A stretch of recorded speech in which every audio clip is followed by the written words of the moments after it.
ऋषित और रिद्धिमा दोनों को ही उनकी शादी की पहली रात याद आ रही थी और वो दोनों कैसे एक हुए थे ये भी याद आ रहा था। फिर दोनों ही उन यादों से बाहर आए। वो सब याद करके रिद्धिमा के गाल लाल हो चुके थे।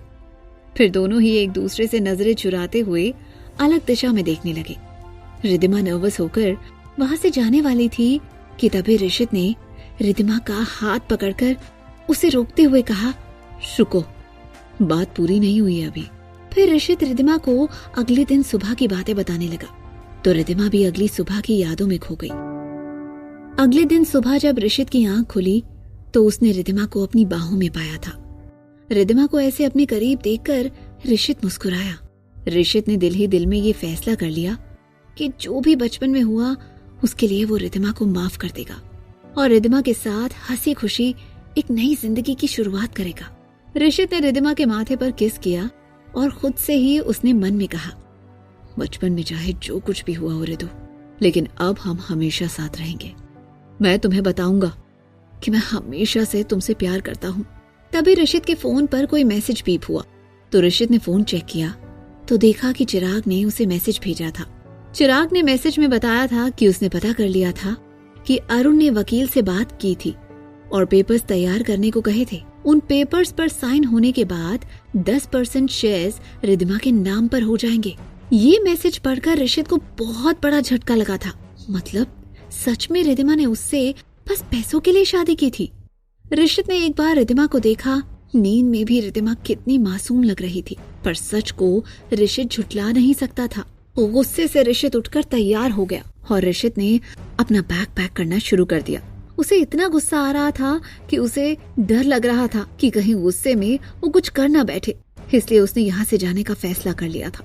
रिद्धिमा की आंख जब खुली तो उसने देखा कि ऋषित अपनी बैग पैक कर रहा था। रिद्धिमा ने कंफ्यूज होकर पूछा, ऋष क्या हुआ, तुम बैग क्यों पैक कर रहे हो? ऋषित ने रिद्धिमा को देख चिल्लाते हुए कहा, खबरदार, जो कभी मुझे ऋष कह के बुलाया तो आगे से तुम मुझे ऋष कभी मत बोलना। ये सुनकर रिद्धिमा बहुत डर गई थी। उसे समझ नहीं आ रहा था कि ऐसा क्या हो गया जो ऋषित ऐसे बोल रहा था। रिद्धिमा को समझ नहीं आ रहा था कि क्या उससे कोई गलती हो गई थी। रिद्धिमा ने आंखों में आंसू लाते हुए पूछा, प्लीज तुम मुझे बताओ क्या हुआ है, ऐसे क्यों जा रहे हो और कहाँ जा रहे हो तुम? ऋषित ने चिल्लाते हुए कहा, बस तुमसे दूर जा रहा हूँ मैं, तुम्हारा चेहरा न दिखे ऐसी जगह जा रहा हूँ मैं। पता है, मैंने सोचा था कि जो हुआ पास्ट में मैं उसके लिए तुम्हें माफ कर दूंगा, पर नहीं, तुम उसके लायक नहीं हो। बचपन में तुमने मेरा साथ नहीं दिया था और अब तुम मेरा साथ देने का ढोंग कर रही हो ताकि मेरे पैसों पर ऐश कर सको। रिद्धिमा, तुमने मुझसे पैसों के लिए शादी की। छी। इतना बोलकर ऋषित अपना बैग लेकर कमरे से बाहर निकल गया था। ऋषित को ऐसे जाते देख रिद्धिमा का दिल टूट गया, पर वो जल्दी से खुद को संभालते हुए बाथरूम में गई। कपड़े पहनकर वो फौरन लिविंग रूम में पहुंच गई थी जहां ऋषित और अरुण की बहस चल रही थी।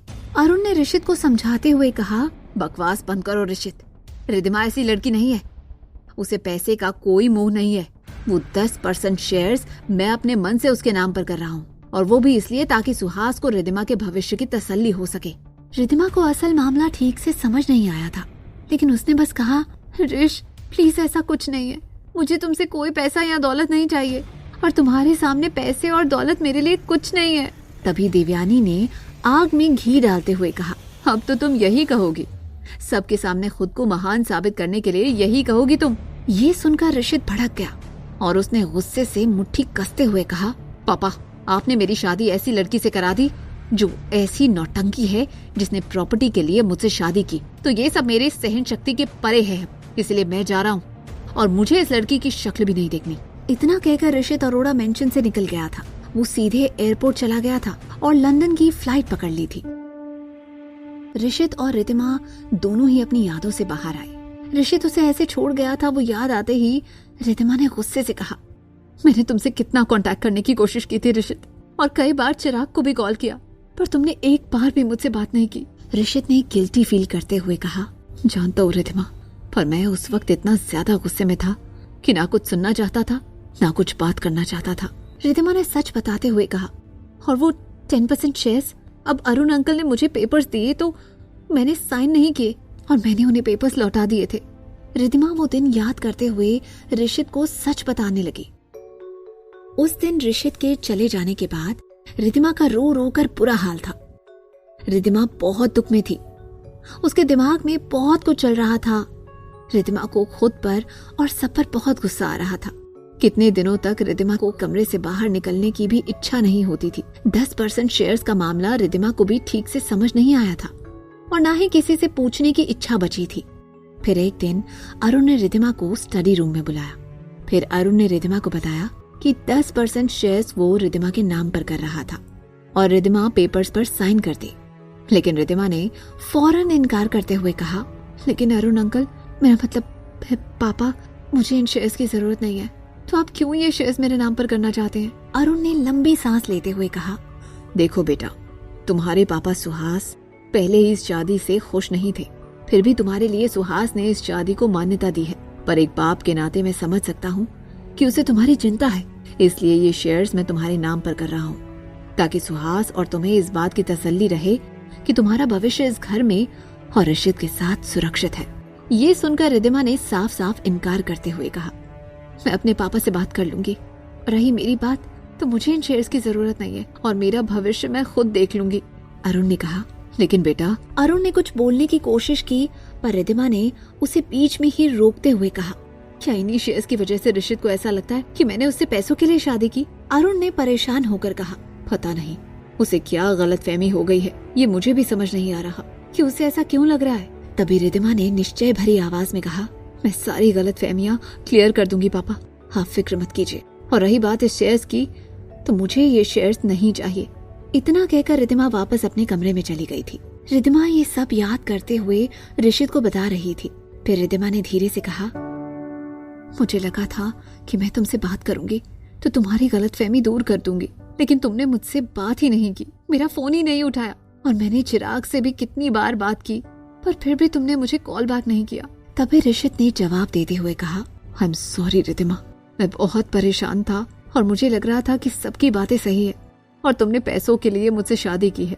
फिर कुछ दिनों बाद पापा से मेरी बात हुई तो उन्होंने मुझसे कहा कि तुमने वो शेयर्स लेने से इनकार कर दिया है। और फिर पापा ने मुझे समझाने की कोशिश की कि मुझे गलतफहमी हुई है, तुमने मुझसे पैसों के लिए शादी नहीं की थी। पर पापा की बातों से मैं कंफ्यूज हो गया और मुझे लगा कि कहीं मैंने सच में गलती तो नहीं कर दी। इससे पहले मैं किसी नतीजे पर पहुंच पाता, मुझे पता चला कि तुम प्रेग्नेंट हो। जब रिद्धिमा ने कुछ नहीं कहा तो रिशित ने धीरे से रिद्धिमा का हाथ पकड़ते हुए कहा, आई एम सॉरी रिद्धिमा, उस 10% शेयर्स की वजह से मुझे गलतफहमी हो गई थी। तभी रिद्धिमा ने धीरे से कहा, इट्स ओके रिशित, मैं समझ सकती हूँ कि उस वक्त क्या हालात थे। रिद्धिमा ने पूरी तरह रिशित को माफ नहीं किया था, लेकिन वो रिशित से बहस करने के मूड में नहीं थी, इसलिए वो वहां से जाने लगी तो रिशित ने उसका हाथ पकड़कर उसे रोकते हुए याद दिलाते हुए कहा, कहाँ जा रही हो? ये तुम्हारा ही कमरा है। रिद्धिमा ने जरा नाराजगी से कहा, हाँ, लेकिन तुम नहीं जा रहे तो मुझे जाना पड़ेगा। रिशित ने फौरन रिद्धिमा को अपनी तरफ खींचा और कहा, आज तो ना मैं तुमसे दूर जाऊंगा और ना ही तुम्हें मुझसे दूर जाने दूंगा। फिर रिशित ने रिद्धिमा के होंठों की तरफ देखते हुए कहा, तुम इतनी खूबसूरत लग रही हो कि तुमसे दूर ही नहीं रह सकता मैं।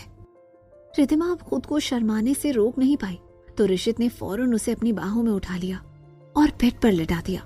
फिर रिशित ने रिद्धिमा की आंखों में झांकते हुए कहा, today I want to love you like our first night. आज मैं तुमसे वैसे ही प्यार करना चाहता हूँ जैसे हमारी शादी की पहली रात किया था। ये सुनकर रिद्धिमा भी अब अपनी धड़कनें तेज होने से रोक नहीं पाई और जब रिशित ने उसे किस करना शुरू किया तो रिद्धिमा ने भी उसी पैशन के साथ रिशित को रिस्पॉन्ड किया। रिशित रिद्धिमा के गर्दन और कंधे पर किस करते हुए बोला, तुम इस ड्रेस में बहुत ज्यादा हॉट लग रही हो। ये सुनकर रिद्धिमा का चेहरा शर्म से लाल हो गया और दोनों ही एक दूसरे के साथ बिजी हो गए। थोड़ी देर बाद रिद्धिमा थककर रिशित की बाहों में सो गई थी। रिशित भी थक गया था, लेकिन उसका दिमाग अभी भी सोच में डूबा हुआ था। रिशित को याद आया कि कैसे रिद्धिमा ने उसके चाय नाश्ते का बिल भी चुका दिया था और कैसे वो बिना एलमनी के उसे तलाक देने को तैयार थी। अब रिशित को पता चल गया था कि रिद्धिमा उससे प्यार करती थी और अरुण ने किस तरह उसे इमोशनल ब्लैकमेल करके शादी के लिए राजी किया था। इसके बाद तो रिशित को पूरा यकीन था कि उसे रिद्धिमा को लेकर गलतफहमी हुई थी और रिद्धिमा ने उससे पैसों के लिए शादी नहीं की थी।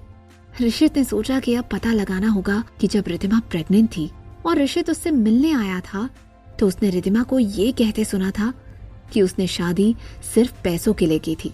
तो उस वक्त रिद्धिमा ने ऐसा क्यों कहा था, ये बात उसे पता करनी होगी, लेकिन कैसे, ये उसे समझ नहीं आ रहा था। तभी ऋषित की नजर रिद्धिमा पर पड़ी।